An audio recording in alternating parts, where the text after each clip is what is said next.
യഥാർത്ഥം ഇത് കൊള്ളയാണ് അവിടെ നടന്നേക്കുന്നത്. ഇത് ഈ കേസിനകത്ത് നടന്നേക്കുന്നത്. ഈ അനന്തകൃഷ്ണൻ എന്ന് പറയുന്നവൻ 2 പ്രാവശ്യം നേരത്തെ ജയിലിൽ കിടന്നിട്ടുള്ളവനാണ്. അവൻ ഈ വിശ്വാസ്യത എങ്ങനെ ഉണ്ടാക്കിയെടുത്തു എന്നുള്ളതാണ് നമ്മൾ മനസ്സിലാക്കേണ്ടത്. അത് ഇതുപോലുള്ള പ്രശസ്തരായ ആളുകളെയൊക്കെ ഏതെങ്കിലും കാര്യത്തിന് വിളിച്ചുകൊണ്ടിരും. രാഷ്ട്രീയക്കാരെ അഫ്കോഴ്സ് പൊക്കോട്ടെ, കാരണം അവർക്ക് അത് വലിയ പ്രശ്നമൊന്നും ഉള്ള കാര്യമല്ല. എല്ലാ രാഷ്ട്രീയക്കാർക്കും കാശ് കൊടുത്തിട്ടുണ്ട്, ഇതുപോലെ വരും. അതുകൊണ്ട് ഞങ്ങൾ വാങ്ങിച്ചില്ല, ഞങ്ങൾ ഒന്നും അറിഞ്ഞിട്ടില്ല, ഞങ്ങൾ വളരെ സംശുദ്ധമാണെന്ന് പറയുന്നതിലൊന്നും കാര്യമില്ല. എൻ്റെ അഭിപ്രായത്തിൽ ഈ വാങ്ങിച്ചേക്കുന്നവരെല്ലാം തിരിച്ചു കൊടുക്കണം ഈ പണം. കാരണം ഇത് പാവങ്ങളുടെ പണമാണ്. ഇത് കഷ്ടപ്പെടുന്ന, അതായത് നോക്കിക്കൊണ്ടും എന്ത് വൾണറബിൾ ആയിട്ടുള്ള ഒരു ഗ്രൂപ്പിനെ ഇവ നോക്കിയെടുത്തെന്ന് ആലോചിച്ച് നോക്കിക്കോളൂ. അതായത് ഈ സ്ത്രീകളാണ്, അവർക്ക് സ്കൂട്ടർ ഉപയോഗിക്കുന്നത് കൂടുതൽ സ്ത്രീകളാണ്, പുരുഷന്മാരല്ല. ഇപ്പൊ പുരുഷന്മാർ ഉപയോഗിക്കുന്നത് സ്കൂട്ടർ ഉപയോഗിക്കും, എന്നാലും കുറവാണ്. പക്ഷെ അതിനെ അപേക്ഷിച്ച് നോക്കുമ്പോൾ സ്ത്രീകളാണ് യഥാർത്ഥത്തിൽ കൂടുതൽ. അപ്പൊ അവർ സ്കൂട്ടർ ഉപയോഗിക്കുന്നത്, അവരെ പകുതി വിലയ്ക്ക് സ്കൂട്ടർ കൊടുക്കാന്ന് പറയും. ഇവർ മനസ്സിലാക്കുന്നില്ല പകുതി വിലയ്ക്ക് എങ്ങനെ സ്കൂട്ടർ കൊടുക്കും.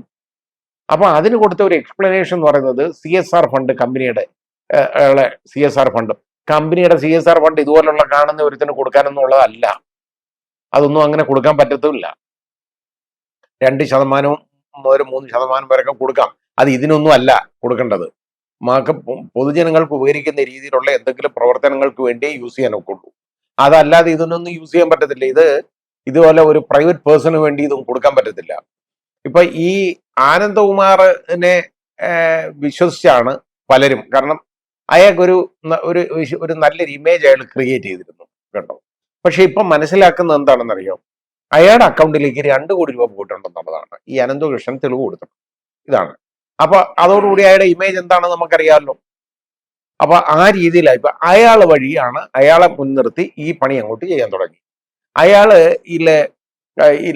ചുടിചോറ് കുരങ്ങനെ കൊണ്ട്, കുട്ടിക്കുരങ്ങനെ കൊണ്ട് വാരിക്കുമെന്ന് പറഞ്ഞ മാതിരി ഇയാളെ കൊണ്ടും മറ്റവൻ ചെയ്യിപ്പിച്ച പണിയാണ് ഇതൊക്കെ. അയാൾ നടന്ന എല്ലാവരെയും കൊണ്ട് ക്യാൻവാസ് ചെയ്തു. ഇയാൾ പറഞ്ഞാൽ ഒരുപാട് വരും. പ്രധാനമന്ത്രി അടുത്ത് വരെ ഇവരെ കൊണ്ടുപോയി അയാള് ഫോട്ടോ എടുപ്പിച്ചു. അപ്പൊ ഇതാണ് കാര്യം. അപ്പൊ ഈ പ്രധാനമന്ത്രിയുടെ പടമൊക്കെ കൊടുക്കും. ഇതെല്ലാം ചെയ്യുമ്പോൾ എന്തെന്നറിയോ, ഇത് യഥാർത്ഥത്തിൽ BJPയുടെ ഒരു പ്രോഗ്രാം അല്ലെന്നുണ്ടെങ്കിൽ അതേപോലെ തന്നെ നമ്മുടെ കേന്ദ്ര ഗവൺമെന്റിന്റെ സപ്പോർട്ടുള്ള ഒരു പ്രോഗ്രാം, ഈ രീതിയിലൊക്കെ ഉള്ള ഒരു വിശ്വാസ്യത ഉണ്ടാക്കാൻ വേണ്ടി ഇവൻ ചെയ്തേക്കുന്ന പണിയാണ്. ചില്ലറക്കാരനൊന്നുമല്ല. അവന് 27-28 വയസ്സേ ഉള്ളൂ. ആ പ്രായത്തിനിടയ്ക്ക് ഇതേപോലെ ഇവന്റെയൊക്കെ തലച്ചോറ് ഉപ്പിലിട്ട് വെക്കേണ്ടതാണ്. കാരണം ഇത് കിട്ടത്തില്ല നമുക്ക്. ഇത്രയും ബുദ്ധി ആരെങ്കിലും കാണിക്കും? ഇത് ഈ CSR ഫണ്ട് അന്വേഷിക്കാവുന്ന ഒരു കാര്യമാണ്. പക്ഷെ ഇതങ്ങ് പുറത്ത് പറയുമ്പോൾ അന്വേഷിക്കത്തില്ല. മാത്രമല്ല, കേന്ദ്ര ഗവൺമെന്റ് സപ്പോർട്ട് ഉണ്ടെന്ന് വരുത്താൻ വേണ്ടി ഇങ്ങനെയുള്ള പണികളെല്ലാം ഒപ്പിച്ചു വെച്ചു. മന്ത്രിമാര് ഓരോന്ന് ഇതിന്റെ വിതരണ ഉദ്ഘാടനമൊക്കെ നടത്തുന്ന മന്ത്രിമാര്, MLA മാര്, ഇവരുമൊക്കെയാണ്. അപ്പൊ ആ രീതിയിലുള്ളപ്പോ ഞാൻ ജസ്റ്റിസ് CN രാമേന്ദ്രൻ നായരെ കുറ്റം പറയുന്നില്ല. കാരണം ഇത്തരത്തോളം അധികാര സ്ഥാനങ്ങളിൽ ഇരിക്കുന്നവർക്ക് ഇതേപോലെ പറ്റാമെങ്കിൽ അദ്ദേഹത്തിനും പറ്റാമല്ലോ. ഇത് പക്ഷെ അദ്ദേഹം അല്ലെ ചെയ്തിട്ടുണ്ടെങ്കിലല്ലേ ഉള്ളൂ. അദ്ദേഹം അങ്ങനെ ക്യാൻവാസ് ചെയ്യാൻ പോകുന്ന ആളല്ല, ഇതിനൊന്നും പണപ്പിരിവിന് പോകുന്ന ആളല്ല, പണത്തിനോട് യാതൊരു താല്പര്യമുള്ള ഒരു മനുഷ്യനും അല്ല. എനിക്കറിയാവുന്നുണ്ടോ ഞാൻ ഈ പറയുന്നു. അദ്ദേഹം ഈ ഒരു സാമൂഹ്യ സേവനത്തിന് എപ്പോഴും ഇറങ്ങാൻ വളരെ തൽപരനായിട്ടുള്ള ഒരാളാണ്. അങ്ങനെയുള്ള ഒരാളെ ഇതിനകത്ത് പ്രതി ചേർക്കുമ്പോൾ അദ്ദേഹത്തിനോട് ഒരു വാക്ക് ചോദിക്കാമായിരുന്നു, എന്താണ് അദ്ദേഹം ഇത് ചെയ്തേക്കുന്നത്. അദ്ദേഹത്തിന് ആകെപ്പാടെ ബന്ധമുണ്ടായിരുന്ന, അടുപ്പമുണ്ടായിരുന്ന ഈ ആനന്ദകുമാർ എന്ന് പറയുന്ന ആൾ അദ്ദേഹത്തിനെ സമീപിച്ചിട്ട് അതിന്റെ ഒരു ഉപദേശകനായിട്ട് ഇരുത്തി, അഡ്വൈസർ എന്നുള്ളതേ ഉള്ളൂ. അദ്ദേഹം ഒരു ഉപദേശവും കൊടുത്തിട്ടില്ല. അത് മാത്രമല്ല, അദ്ദേഹം രക്ഷാധികാരിയല്ല, പേറ്റൺ അല്ല അതിന്റെ. പിന്നെ ഈ പേറ്റൺ എന്നൊക്കെ പറഞ്ഞു കഴിഞ്ഞാൽ പലരും പേറ്റൺ ആണെങ്കിൽ പോലും പലരും വന്ന് ഇതുപോലെ ഓരോ കാര്യങ്ങൾ ചോദിക്കും. അപ്പോൾ പൊതുകാര്യ പ്രസക്തമായിട്ടുള്ള ചില വിഷയങ്ങളെ സംബന്ധിച്ചിടത്തോളം, സാമൂഹ്യ പ്രശ്നങ്ങളെ സംബന്ധിച്ചിടത്തോളം ഉള്ള കാര്യങ്ങളിലൊക്കെയാണ് അവർ ഇടപെടുന്നെങ്കിലും, നല്ല രീതിയിലാണെന്ന് നമുക്ക് തോന്നിയാലും ചിലപ്പോൾ നമ്മൾ സമ്മതിക്കും, നമുക്ക് പേറ്റണായിട്ട് വെച്ചോളൂ എന്ന് പറയാം. പക്ഷെ അത് ഇപ്പൊ വളരെ സൂക്ഷിച്ചേ ചെയ്യാറുള്ളൂ. ഇപ്പൊ ഞാനത് വളരെ സൂക്ഷിച്ചാ ചെയ്യുന്നത്. ഇപ്പൊ ഇതിനകത്ത് അദ്ദേഹത്തിന് പറ്റിയെന്ന് പറഞ്ഞാൽ അദ്ദേഹത്തിന് ഒരു ഉപദേശകൻ എന്ന് പറഞ്ഞു. അദ്ദേഹം സമ്മതിച്ചു.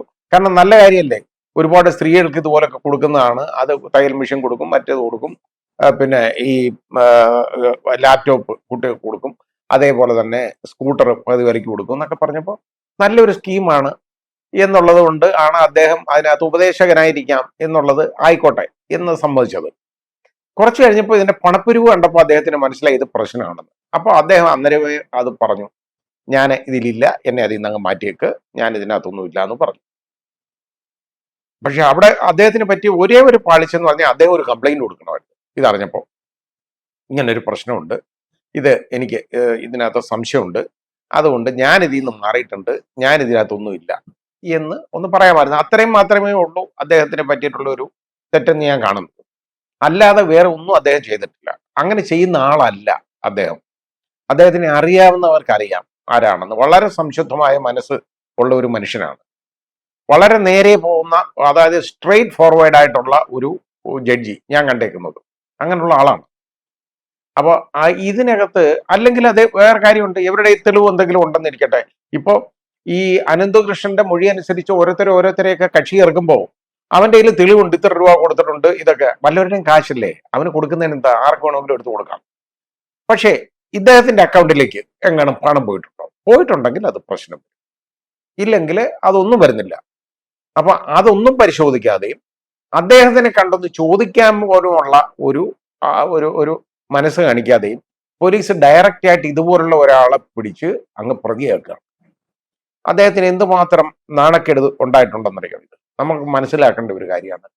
മനസ്സറിഞ്ഞ ഒരു കാര്യം അല്ലെന്നുണ്ടെങ്കിൽ എന്ത് ദോഷമാണ്, അതാണ് നമ്മൾ ചിന്തിക്കേണ്ടത്. ഈ രാഷ്ട്രീയ നേതാക്കള് വന്നേക്കുന്നത് കൊണ്ട് ഇതിന് അന്വേഷണം ഒന്നും നേരുവഴിക്ക് പോകുമെന്ന് ഞാൻ കരുതുന്നില്ല. അതിന്റെ കാരണം ഇവരുടെ എല്ലാം വിവരം വെളി വരുമല്ലോ. വരുമ്പോ ഇപ്പൊ മാർക്സിസ്റ്റ് പാർട്ടിയുടെ ഒരാളിരുന്നുകൊണ്ട് പറയുന്ന ഞാൻ കേട്ടു, ഞങ്ങളുടെ പാർട്ടി 5 പൈസ വാങ്ങിക്കത്തില്ലെന്ന്. ജില്ലാ കമ്മിറ്റിക്ക് 2 ലക്ഷം രൂപയാണ് അക്കൗണ്ട് വഴി കൊടുത്തേക്കുന്നത്. അപ്പൊ എന്നാ അതങ്ങ് തിരിച്ചു കൊടുക്കട്ടെ ആദ്യം. അപ്പൊ ഇത് എന്നിട്ട് പറയാ ഞങ്ങൾ വാങ്ങിക്കത്തില്ല. പിന്നെ ഇതെങ്ങനെ വാങ്ങിക്കാതെ കിട്ടിയത്? നിങ്ങൾ എടുക്കണ്ട, വാങ്ങിക്കുന്നില്ലെങ്കിൽ ആ പണം ഇങ്ങ് തിരിച്ചു കൊടുത്തേക്കൂ. ഈ പണം ഇങ്ങ് തിരിച്ചു കെട്ടിവെച്ചു കഴിഞ്ഞാൽ ഈ പാവങ്ങൾക്ക് കൊടുക്കാമല്ലാതെ അവർക്ക് എന്തെങ്കിലും കിട്ടണ്ടേ പാവങ്ങൾക്ക്? അതുപോലെ തന്നെ ഞാൻ പറഞ്ഞ ഈ വാങ്ങിയേക്കുന്നവരെല്ലാം തിരികെ കൊടുക്കണം. ഏത് രാഷ്ട്രീയക്കാർ വാങ്ങിയോ, നിങ്ങൾക്ക് രാഷ്ട്രീയം എന്ന് രാഷ്ട്രത്തോട് കൂറുള്ളതാണെങ്കിൽ, ജനങ്ങളോട് കൂറുള്ളവരാണെങ്കിൽ നിങ്ങൾ ഈ പണം തിരിച്ചു കൊടുക്കണം വാങ്ങിക്കുന്നവര്. അതാണ് നിങ്ങൾ ആദ്യം ചെയ്യേണ്ടത്.